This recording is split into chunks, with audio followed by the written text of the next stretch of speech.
This is Ken, Sarah, and Don. This is a follow-up to part 1. Scott Lasasso talking about social media and what that actually means and who should be doing it. And we were very intrigued by his comment. What is social media? And especially in the context of life sciences. We wanted to explore that a little bit further, so we got around in the small conference room and started talking about what Scott Lasasso had to say. We hope you'll enjoy this conversation. So I think one of the first interesting points that Scott brings up is, what do people think about when they think about social media? And they think about, he says, Twitter and Facebook. And it's these two very tools that I think are associated with the consumer that make it hard to sell into B2B businesses. That's what they think social media is. So one of the first things we can help our clients understand is, what is it we're talking about? And why are we talking about social media? That seems to be one of the first barriers is, oh, maybe I should just set up a Twitter and Facebook page. Oh, why am I doing that? Well, I think what was a good point is, how do we define social media? I think, as you were saying and what Scott said, is people automatically think Facebook and Twitter when they hear the word social media. But social media is so much far beyond that. We even discussed yesterday saying that even email is a form of social media. As long as you're socially exchanging information with one another, you're engaging in social media. So as long as we can help define that as social media to a client, I think it becomes a little less scary as saying, you already do engage in social media to some extent or another. You just don't know it. Yeah, and I think in my experience, I've seen other clients kind of struggle with this because they don't know exactly what to do or how to do it, but they're doing it. I mean, everything everybody's doing is very natural, and something you and I, Ken, talked about yesterday after, when we were talking on the street there, is almost defining, like, is this social media that we're talking about, or is it, I mean, you called it digital strategy. Digital media, right. Or I was calling it social strategy in a way, because I think that if we're all doing it, I mean, even Scott was saying how webinars are a form of social interaction, a form of social media, and I think that that's actually very accurate. But I think it's just changing our perception of what that is. But I think more importantly is defining what it is that we're trying to do with it, because not all of those properties are going to make sense. I think it's how you use all of them together. Is in terms of what you just said, Sarah, it's like the email. Everybody's got email, but it's how you respond to that email. Like, I can send an email to any of the companies and get an automated feedback, but if I'm getting a person writing back within like seconds, wow, that's awesome. And that is a social interaction. And I think even something like that, just tweaking how you do something like that, could be kind of under this social umbrella. It might be interesting to look at social media and try to bucket social media. Let's get back, we'll get back to the terminology and things like that, because we had a good conversation about that. You look at Twitter and you look at blogging. You can almost bucket those together, because Twitter is a form of microblogging, right? What are you doing in that case? Typically, in general, you're pushing information out. I know that there's ways to have conversations on Twitter, that you can have comments on blogging, but basically you're demonstrating your thought leadership by saying, I know something about something, and you're putting a unique voice out there. That's very different than a Facebook or LinkedIn. These are social networking sites. ResearchGate for scientists is basically a Facebook for scientists. It's interesting, one of the questions was, Facebook, we use it at home, how do we use that in the B2B context? And we had this debate before the microphone turned on, that's not usually how you approach a company. It's through Facebook. You might do it through LinkedIn, through a vice president working at a company. But there's an article here about a PhD scientist who used Facebook and crowdsourced information on identifying fish species, and by linking up with other ethologists, I guess, or fish species identifiers, they were able to nail down all the fish species very quickly, 5,000 of them. that was a good use of Facebook. But that's a social networking site, right? That's different than blogging and promotions. And then lastly, something that I don't think anybody's talked about is bookmarking. Reddit Delicious Dig, right? And being able to tag articles that your friends also like, and being able to see those articles rise to the top of your different lists. So I think one thing is to understand these different buckets and why we might use them for a business purpose. Do you want to talk a little bit about social media in general? And because Sarah mentioned something that Scott mentioned, and that is email, and you mentioned webinars or social media. Let's go into that a little bit more and try to figure that out. What's social media? Scott mentioned social media as anything that you share online. What about that definition? Well, I think that the act of sharing something, so I find something interesting, I send it to you, and you either, you retweet it, you resend it, you share it with your folks on Facebook, whatever that is. I think it depends on the context of it, or what is it that we're talking about. See, I think when he means, maybe I'm going into this too deeply, but when I think sharing, I think we as humans typically think viral, and as marketers we think viral. So there's a cool Lady Gaga parody, right, on called Bad Project, and I think, wow, that's so funny. I want to share it to Sarah, I want to share it to researchers, I want to share it to my mom. And that's what I think we think about. But I think it's even before that. It's just that I got content, me, the company, and I'm putting that out there. So that when you say you're looking for something online, it's there. When you Google it, it's there. That first act of sharing starts, I think, with the marketer or the CEO. If they're blogging, you don't even need to share that blog with anyone else. It is now online. So I think social media, I know what social is. It's got that feeling of sharing and that viral, but that's why I suggest digital, because it's just we're putting it online. The key to me and his definition, we're just putting it online. What do you think about that? I think it's always important to be searchable. And when you're doing that, right, you create a Twitter page or you create a Facebook page or you blog, even, more importantly, if you are in a particular field and you blog about that industry, blogs don't need to be long to get their message across. A couple paragraphs, you share your thoughts. When you Google that topic, those blogs come up. Twitter comes up, Facebook comes up. They're some of the first few hits that you get in a Google search. So now people just, what does this person have to say?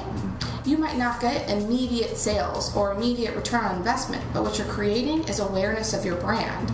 And now people can say, this person blogs about it. People automatically assume if you blog about it, you must be an expert in that field.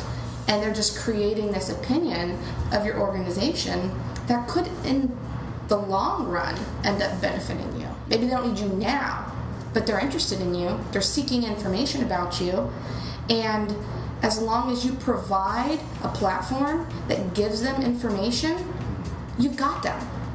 They're already looking for it. Yeah, one of our clients created a new product, and this product addresses the problem in Western blotting on how to normalize and quantify Western blots. And I just put in the Google search string, how do you deal with the problems in Western blot quantitation? And this product came up first. And so to support Sarah's point and your point, I think search is the biggest way you're going to look for something online. And just reiterating my point, Bio-Rad posted that press release. It's now searchable. And like anyone, you're looking for answers. Scott mentioned, what are you doing? You're looking for answers.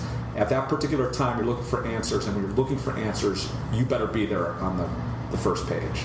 So what I'm hearing, if I can kind of regurgitate what you just said. It feels like, in a lot of ways, part of the goal of doing or engaging in social media is to make yourself more searchable. It kind of helps your natural search, because what I'm thinking is what you just said. All that information is somewhere on the internet, But when you bring it to put it online as a video clip or as a blog post, Google naturally brings that up a little higher because it's more relevant. It can look up key natural words. Because you don't put that in a white paper, you don't put that on a website, solve the problem of Western blotting, quantification. You don't put that on, that's not what the materials would say, but that's exactly what would go in a blog post or would go in a Twitter feed or something along those lines. So it almost seems like all of this is to help Google be smarter. I think that's part of it. I think to me, that's one of the business cases for social media, but it's not the only case for social media. In the consumer world, it's a little bit easier to see, like a Facebook, Hearts and Minds, I believe. Hearts and Minds, H&M. Sorry, H&M. Oh, is that what that means? H&M. No, that was our old client. Oh. I did a little woohoo. They have 1 million fans, and they have deals on. It's a fashion shopping site, and people go there. They want to learn. They want to see fashion shows, right? H&M puts on fashion shows. They put out deals. I mean, they are developing a fan base on Facebook and all the other properties, so that in this case, it's not about search. It's about building a loyal following to an idea, or in this case, a company. That's probably step 2 or 3, right? And then you have to think about, are we going to be fans of electrophoresis equipment? I think personally that I wouldn't utilize Facebook for that specific reason. But what's another social media website is LinkedIn. I belong to a lot of professional organizations on LinkedIn. I might be a fan of something along those lines on LinkedIn, and it provides the same opportunity to have posts, be thought leaders, discussions, comment on other people's discussions.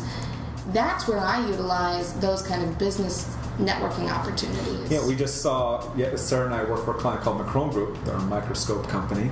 And Microscope Society of America, LinkedIn, there was a student from the University of North Texas, graduate student, looking for a way to do SEM. And are there classes? So not only you're searching for answers, you are able to ask these questions on these forums, right, on these networking sites.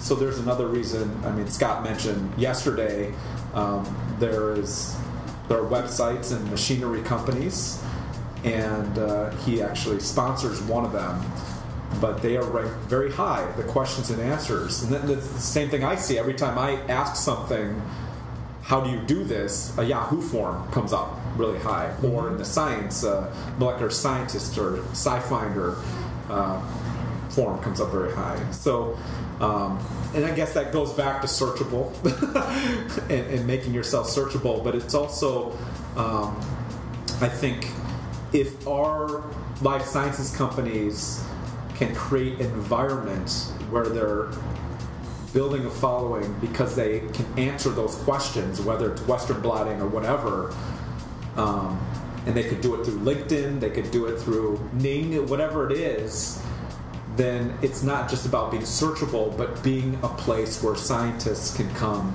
to have their questions answered. That would be the evolution, I think. Pitney Bowes does a great job of this.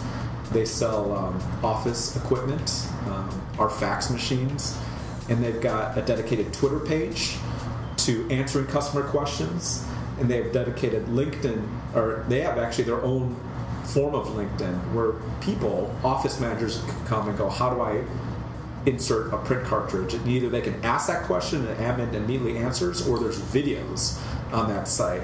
That's what I'm talking about in terms of providing a home for answers to these questions. So that I think that's a little bit beyond search, I guess is what I'm saying. Yeah, but I also feel like those are the things that make me want to love a particular company. Yes. And I think that's ultimately what we're trying to do. I mean, social media is great. I mean, you can have a web presence, deliver a lot of information, technical information, and it's wonderful.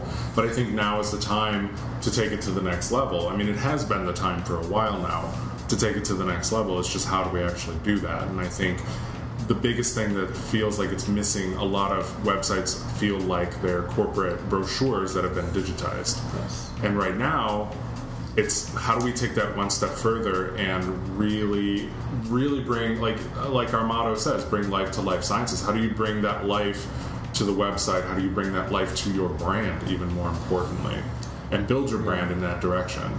I love what you just said. Is I think we got a book. I think we all read a book in the agency, New Rules for Marketing and PR, and what social media gives you. It's not pushing. It's not disruptive advertising. You're watching the Super Bowl and suddenly a commercial comes in and has to grab you in that 15 seconds, so you're not going to the refrigerator and getting a can of pop or a beer. It has to interrupt your life. It's not about interruption right now. It's about being at the right time. On top of that, social media offers you the ability to be authentic and real, and that's what you're talking about, is this one-to-one or relationship marketing. And that's what's great about a blog. That blog should be coming from the CEO, right? Talking about not marketing or corporate schlock, but his feelings, his genuine, it's his real self, right? Well, it depends on the company, because just yesterday I read that Microsoft slapped the hand of a kind of a high up inside looking at some of the new technologies coming out of there, and kind of gave a little preview review, and he got canned for it, for being too honest on Twitter. And all it was 3 kind of vague comments, but you have to be careful with that too. And I think that's where the strategy comes in. You can't just I think it's important to empower people to do these things, to write the blogs, to tweet, to engage in emails and stuff like that. But I think that you got to have the strategy to go with it. What are we saying? How do we say it? What's our tone? That's I think as important as dedicating yourself to saying we're going to do this. Right. I think how you're going to do that is probably what's the scariest part of the whole, just attempting to do anything that's called social media. How do we do that? Yeah, I mean, you have a balance between your authentic self, and when I say I'm talking about authenticism, I'm talking about your personality. Mm-hmm. But you have to balance that again. You're running a company or you're selling products, and against your competitive positioning. It sounds like you let the cat out of the bag on a couple of things. Yeah. But people are hungry for that information too. I mean, you should see in that space, for example, there's a tremendous amount of buzz. There's a lot of rumors. But people are hungry for information. That's what I get out of that. And he recognized that I want to deliver this little bit of information, and then it gets broadcast all over the planet. But how do you kind of create that same amount of buzz and craze, if you will, that devotion to a brand or something that you're doing? I think that's actually really cool that he had the cajones to actually do something like that. But in today's day and age, you need to be seen as a thought leader. And whatever, industry you're in, are you a thought leader? And one of the main ways that you can help develop that public opinion is by having a web presence. If you're on page 4 of a search, result, and it's just your website, no one's going to think that you're an industry leader, a thought leader. You have to have a presence in one way or the other. And you have to be able to provide great information. In that book that you referenced, The New Rules of Marketing and PR, in that book he says, if I'm interested about a topic, I'm searching for it. You don't have to get my interest, you already have it. Mm-hmm. Now provide relevant information to me. That's what you need to do, and social media allows for us to do that. Yeah. And something to kind of tack on to what you just said, one of the ways that he was able to do that with his example that he gave us yesterday was literally cataloging all the information that you have available and saying, how can I present this in a new and exciting way, or just merely present it so that it constantly bubbles to the top. As we're searching, as we're visiting the blog, as we're looking at the Twitter feeds, some of that information is really relevant. You can easily look up Twitter trends, see some of the pain points out there, and then respond to it. Or you have a predetermined list of all of your editorial calendar, if you will, of all the things that you want to do, and you map that out for the next few months. But first of all, you got to look at all the content you have, look at what you have, what you need, what are some of the things that are really important that maybe you can spruce up. So if you have a case study, do you then take it to the next level and make it a video? Mm-hmm. Or you do like what we're doing right now and make it a podcast, for example? Right. Well, and something that's interesting is the other day I was doing a search for one of our clients, Illumina, to see how much news, placement and media placement they had gotten on a particular, time frame. And when I searched, these keywords, a lot of times the media, these news outlets, are not the first links, pages that are coming up. What's coming up are opinionated blogs that are reviewing these things. But those are some of the first things that are coming up are blogs, not even news websites anymore. Yeah, I have that. I mean, in my personal life, I'm really into gadgets right now, which again I mentioned is really big into rumors and all that stuff, and that's what feeds this information. So there's a tremendous, for example, this one phone that's about to come out in the next couple months, there's a gigantic buzz about this phone, but none of it is more than just one guy sent a post out and made a rumor, and then 50 people are responding to it. And so that becomes news. That's what gets into my Google alerts. That's what pops up on my Twitter. That's what pops up on Facebook. That's what pops up everywhere. Mm-hmm. Nothing from, Samsung or Google about the new phone. It's all the other people that are talking about it. Well, I mean, in Merriman's book, he talks about... we're talking about self-publishing, which is... We have a website, we can have a blog on that, we're quote-unquote doing social media. That's what he did. And then he provided that content to other bloggers, and bloggers wrote about him, and then that's how the mainstream press found out about his work and started publicizing what he did. So it can go either way, though.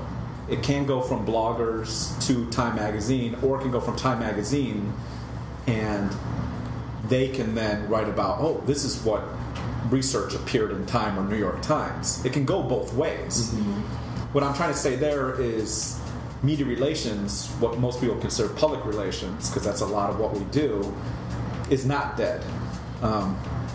That if we land a New York Times piece, that has great value, because that's going to have a waterfall effect and be able to hit all these bloggers. Mm-hmm. And you'll get coverage either way in search. It's just a different way of doing things.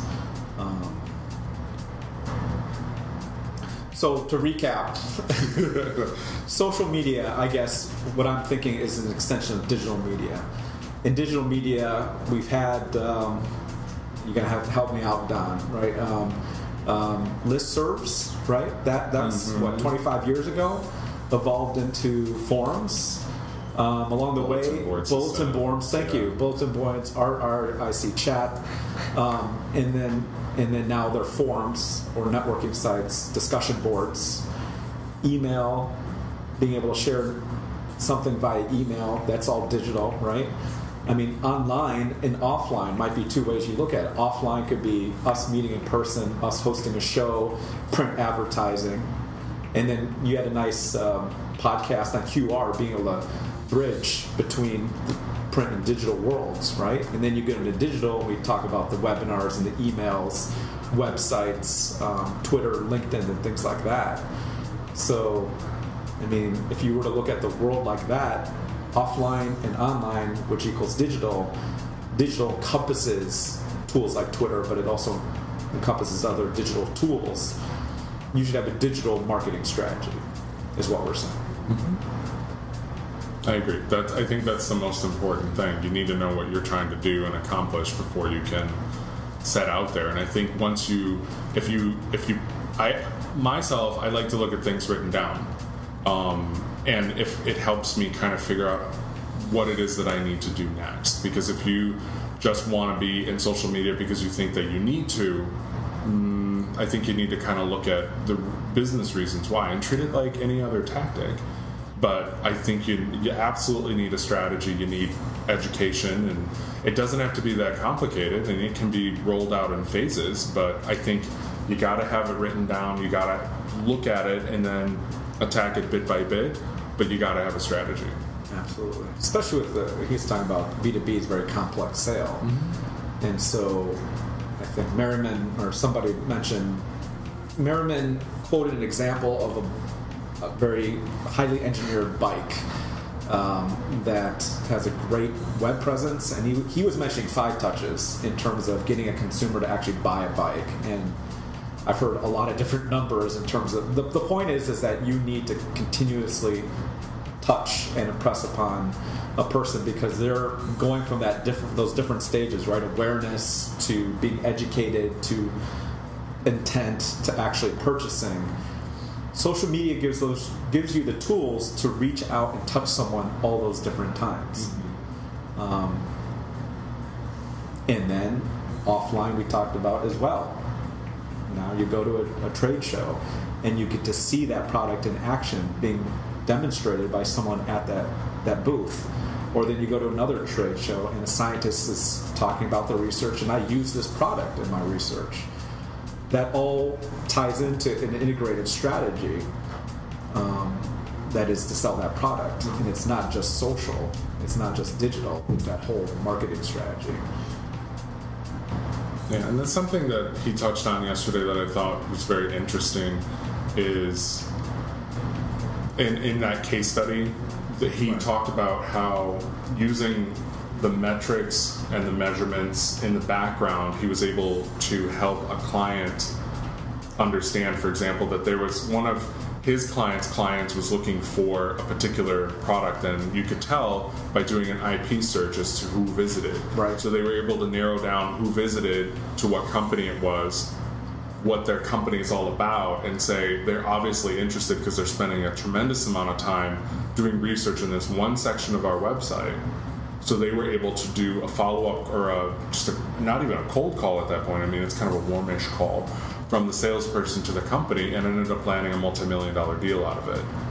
You know, and I think that the more you can drive people to that kind of a behavior, I think then this whole notion of what social is and what it can do in terms of ROI, that becomes more and more obvious what it can do, but you got to start somewhere. Absolutely. So we agreed digital, social strategy. Do we have any conclusions about that? I don't know. I still think I like the idea of calling it social strategy, but I almost feel like you're right. Digital kind of encompasses all of those things because what we are truly talking about is the digital world and using the digital world to kind of enable these face-to-face, these relationship marketing. But maybe you can have social media tactics underneath digital strategy. Yes. What if you called it digital and social strategy? No. I guess it doesn't matter what it's called, but I think digital's probably the most all-encompassing. Social's very specific. It is very specific. And therefore very limiting, in my opinion. So maybe I've changed my mind since yesterday. But what's good about digital is that it incorporates your social strategy. It doesn't deny its existence. Social strategy lives in digital. Yeah, but social also lives not in the digital world. I'm trying to do Austin Powers Dr. Evil, but I don't remember what it says. He doesn't say come to Papa. Doesn't he say get into my belly? Yeah. No, to Seth Green.